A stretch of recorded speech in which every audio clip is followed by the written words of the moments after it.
How the British Came to the Edo Empire, a story of trade, power, and conquest.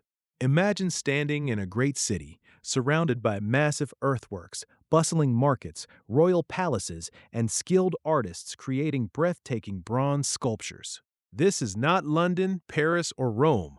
This is Benin City, the capital of the powerful Edo Empire, also known as the Kingdom of Benin, hundreds of years ago.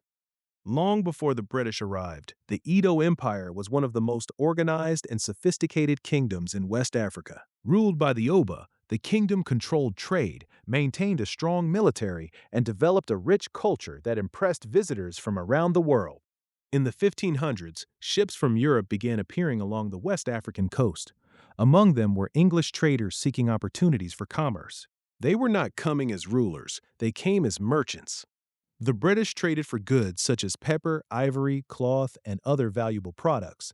For generations, relations between the Edo kingdom and European traders remained largely commercial. The Oba controlled who could trade and under what conditions. The kingdom remained independent and powerful. But as the centuries passed, Britain's ambitions changed. By the 1800s, the British Empire had become one of the most powerful forces on earth. Across Africa, Britain and other European nations competed to gain territory, resources, and influence. This period became known as the Scramble for Africa. British officials looked at the Edo kingdom and saw more than a trading partner. They saw a strategic territory and a market they wanted greater access to. Tensions grew. The rulers of Benin wanted to preserve their independence and control over trade. British officials wanted more influence and fewer restrictions. In 1892, British representatives pressured the Oba, Ovan Ramwen, into signing a treaty. The British claimed the agreement gave them special rights and influence over the kingdom, but many Edo leaders believed they had not surrendered their sovereignty. The relationship became increasingly strained. Then came the event that would change everything. In January 1897, a British delegation set out for Benin City. Despite warnings that the timing was inappropriate due to important religious ceremonies, the group continued its journey. Before reaching the city, the delegation was attacked by Benin warriors. Most of the British party was killed. News of the attack quickly reached Britain. The response was swift and devastating. Within weeks, Britain organized a military expedition of more than 1,000 troops. Armed with modern weapons, they marched toward Benin City. In February 1897, British forces entered the city after fierce fighting. The once great capital was occupied. Buildings were burned.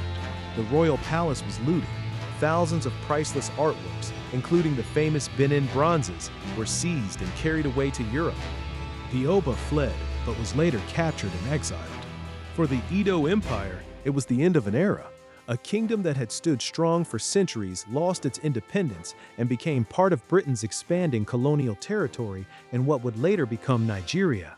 Yet the story did not end there. The people of Benin preserved their culture, traditions, and royal institution. The title of Oba survived, and today the monarchy remains an important symbol of Edo identity. More than a century later, the Benin bronzes have become the focus of international discussions about colonialism, cultural heritage, and the return of looted artifacts. The story of how the British came to the Edo Empire is not simply a story of conquest. It is a story of two worlds meeting through trade, of growing political ambitions, of resistance, and of a civilization whose legacy continues to shape history today. If you enjoyed this story and want more African history told through powerful narratives, don't forget to like, subscribe, and turn on notifications. What historical kingdom should we explore next? Let me know in the comments.